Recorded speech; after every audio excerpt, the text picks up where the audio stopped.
Hoi allemaal op Aruba, wat leuk om bij jullie te zijn op deze manier in de klas. Liever had ik natuurlijk echt bij jullie in de klas geweest op dit moment, maar dat zit er even niet in.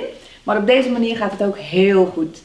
Mijn naam is Lizzie van Pelt en ik ben kinderboekenschrijver. En dat doe ik al sinds, 35 jaar denk ik ongeveer. Best een lange tijd. Er zijn zo'n 60 boeken uitgegeven en je zou me misschien kunnen kennen van de Goudgravers van Aruba. Maar daar gaat het dit keer niet om. Dit keer gaat het om het prachtige geschiedenisboek vol met verhalen, Schelpeneiland. En daar ga ik jullie zo meteen een verhaal uit voorlezen. Tot zo! Ik ga jullie voorlezen het verhaal Dr. Acho. Op blote voeten is hij van Santa Cruz naar Oranjestad gerend. De cactusnaald die gemeen in zijn grote teen prikt, merkt hij pas op als hij stilstaat voor de deur van de dokter. Mijn broer, hijgt Florent als hij bij het huis is waar zijn moeder hem naartoe heeft gestuurd.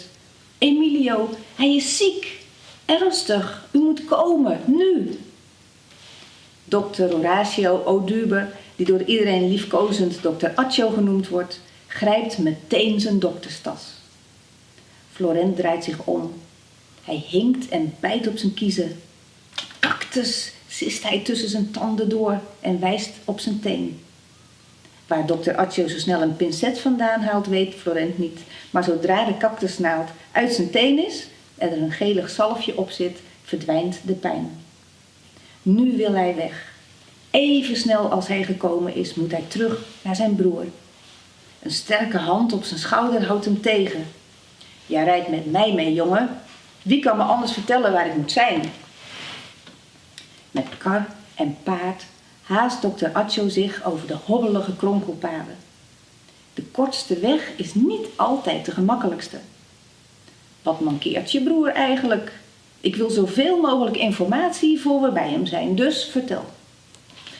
Zijn buik, antwoordt Florent. Hij heeft vreselijke krampen en hij is moe. Slapen is alles wat hij doet.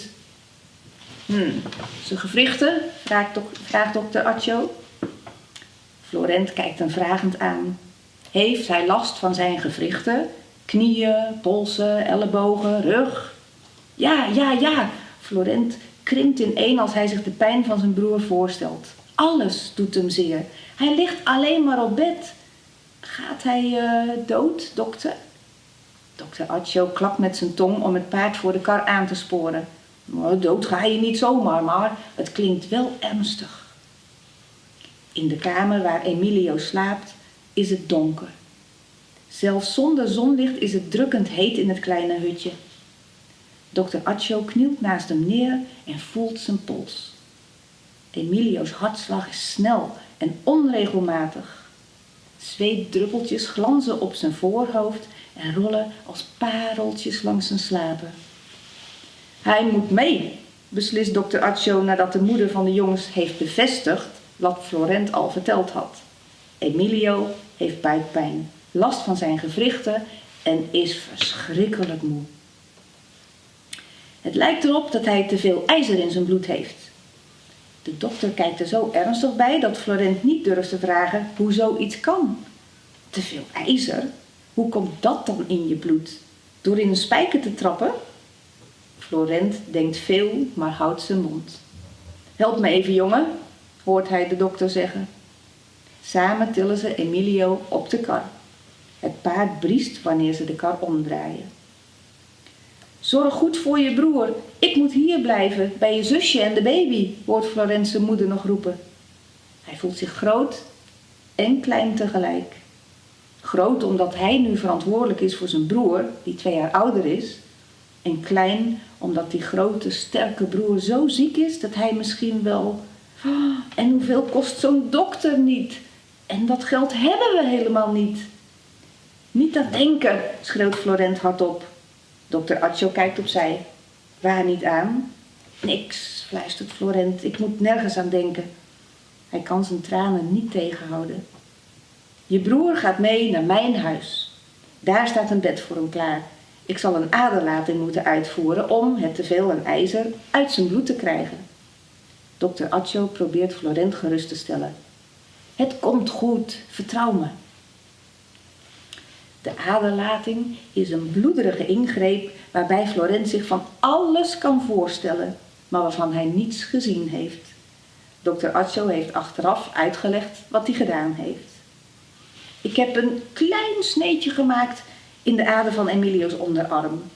Als ik wat bloed laat weglopen, heeft hij niet alleen wat minder bloed, maar ook minder ijzer in zijn lichaam. Hij is sterk genoeg om te herstellen. Dus het komt goed. Florent voelt een steen van zijn hart vallen. Dokter Acho glimlacht. Helemaal. Een paar dagen later hebben Florents blote voeten hem weer naar het huis van dokter Acho gedragen. Dit keer om Emilio op te halen. Hij mag naar huis. Mijn moeder heeft dit voor u meegegeven. Florent buigt naar voren en zet 2 volle zakken voor de voeten van dokter Acho. Geld hebben we niet, maar bonen en pinda's wel. Lekker! Dokter Acho knoopt 1 van de zakken open. Geld kun je niet eten, maar dit wel. En ik ben gek op pinda's. Bedank je moeder hartelijk, jongen. Florence wijst naar de zak bonen. En bonen, dokter, lust u die ook? Dokter Acho glimlacht en langzaam verandert zijn glimlach in een grote schaterlach. Ja, jongen, bonen lust ik ook, maar weet je wat het probleem is? Net op dat moment verschijnt Emilio in de deuropening. Hij ziet er nog wat vermoeid uit, maar in zijn ogen zit een ondeugende schittering. Vertel jij het maar, Emilio, zegt dokter Acho. Wat is het probleem met bonen? Er zit veel, Emilio wrijft over zijn buik, ijzer in. Florent schrikt. Oh, en ik heb gisteravond 2 volle borden met bonen gegeten. Dokter Acho grinnikt. Dat is heel gezond, jongen. Maak je niet druk. Iedereen heeft ijzer in zijn bloed en dat heb je ook nodig. Alleen je broer had net iets te veel. En dat hebben we opgelost. En als de klachten terugkomen, dan lossen we het weer op. Zo is het toch, Emilio? Zeker, dokter, knikt Emilio instemmend. Stap op de kar, dan breng ik jullie naar huis. Dokter Acho knipoogt naar Florent. En jij, grote kleine broer, jij let de komende tijd goed op Emilio. Florent schrikt. Ik dacht dat hij helemaal beter was. Waar moet ik op letten? Dokter Acho kan zijn lachen niet inhouden. Jij let op dat hij goed rust. Dat was het, jongens. Jullie kunnen het zelf lezen in dit prachtige boek. Dus heel veel leesplezier. Ik ben er maar even bij gaan staan en misschien is het leuk als jullie dat ook allemaal even doen. Gewoon even lekker gaan staan, want we gaan even gymnastieken. En niet met onze armen of benen, met ons lijf, maar met ons hoofd. We gaan even onze hersencelletjes wakker maken. En dat doen we met een spelletje. En dit spelletje is een spelletje met taal en ik noem het altijd de echoput. Ik gooi woorden in de put en die komen er weer uit, maar er mist een letter. Dus als ik in de echoput roep raam, dan hoor ik aam terug. Die eerste letter blijft in de put of valt ernaast of verdwijnt, geen idee, maar die komt niet terug.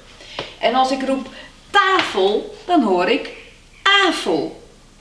Nou, als we zulke woorden in de put gooien, dan kunnen we daar een heel verhaal van bouwen. En dat ga ik doen en daar heb ik even Jeroen voor nodig. Want hij kent het verhaal niet, maar ik ga wel samen met hem het verhaal bouwen door die grote echoput. We gaan even oefenen hoor. Als ik zeg lamp, dan zeg jij... Kramp. Nee, want dat rijmt. Oh. En we gaan niet rijmen. Hoe gaan die rijmen? Jij plakt de letters aan vast. Oh, ik moet ze zelf aan. Ik moet echo amp. Amp, heel Amp. goed. Jullie snappen het al, hè? Ja, hij snapt het nu ook. Als ik zeg dak, dan zeg jij... Ak. Ak. Als ik zeg haai, dan zeg jij... Ai. Helemaal goed. Hij snapt het, jullie ook. Nu gaan we daar een verhaal van maken. Let op, hè. Als ik een haai... Ai. Zegt hij niets. Iets. Anders ligt dat bij een schaap, Aap. vos, paard of een koe in de stal. Al. Moet ik zeggen dat een specht Echt. net zo aaibaar als een vis. Is. Dankjewel, Jeroen. Geweldig. Goed gedaan. Geweldig. Maar die kinderen, die zijn hartstikke slim. En dit verhaal is veel te makkelijk. Dus we gaan er een moeilijk verhaal van maken. Durf je dat aan? Vast wel. Ja. Je durft We gaan dat het gewoon proberen. We gaan het gewoon proberen. Oké. Stel je voor je, het is nacht. 8. Uilen in een boom. Oom. Tante, jonkies erbij. Bij. Min B. Hij. Ei. Goed zo. Jullie hadden het goed, hè? Hij nog niet, maar komt goed. In het midden. En weet je wat hij deed? Eet. Hij zomaar tantes kop. Op. Nou is dat wat. At. Hij maar de zool van een oude slof. Lof. Min die letters, min die eerste letters. Bij de klinker beginnen. Of. Of. Had hij zomaar de zool van een oude slof. Of. De nek van een giraf. Af. Maar nee, die uil van een oom bijt gewoon in de kop van zijn eigen vrouw. Au. Goed gedaan! Is het jullie ook gelukt? En anders oefen je gewoon nog een keer. Dankjewel voor het meedoen. Goudkoorts. In de goudpan glanst een korrel die ik bijna niet kan zien. Denk ik hier echt goud te vinden, hier op de benedenwinden? Of is dit een mop? Haal ik onzin in mijn kop? Goud, schreeuwen mijn hersencellen, mond dicht en niet doorvertellen. In mijn buik voel ik een kriebel die daar nog niet eerder was. Kijk eens hoe mijn handen zweten. Is dit goud? Ik moet het weten. Of is dit een mop? Haal ik onzin in mijn kop? Goud, schreeuwen mijn hersencellen, mond dicht en niet doorvertellen. Water klotst rondom mijn enkels. Zie ik daar een glinstering in de bocht, daarbij die kei? Al dat goud is straks voor mij. Of is dit een mop?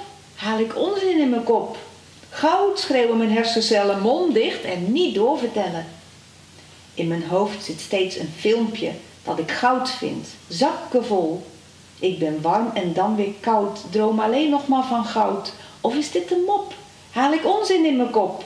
Goud, schreeuwen mijn hersencellen, mond dicht en niet doorvertellen. In de goudpan glanst een korrel, ja, die zie ik nu heel goed. Ik ben mega opgewonden, want ik heb echt goud gevonden. Goud, schreeuw ik zo hard ik kan, pakken wat je pakken kan. Stil, schreeuwen mijn hersencellen, maar ik wil het doorvertellen. Het was een feest om bij jullie op school te zijn op deze manier. Ik heb ervan genoten, ik hoop jullie ook. En ik wil jullie nog een opdracht meegeven. Want ik heb het verhaal verteld over San Nicolas met de prachtige muurschilderingen en kunstwerken die daar gemaakt zijn van restafval, maar ook dingen die op de muren geschilderd zijn. Als je nou je eigen huis op de foto zet en je print dat netjes op een blaadje, dan kun jij op je eigen huis ook een muurschildering maken. En ik ben heel benieuwd hoe dat eruit ziet. Je mag het naar me mailen, info@lizzievanbelt.nl. En de mooiste zet ik natuurlijk op mijn website. Jongens, ik vond het ontzettend gezellig bij jullie. Dankjewel voor de gastvrijheid bij jullie in de klas. Tot ziens, misschien op Aruba volgend jaar. Wie weet. Doei doei!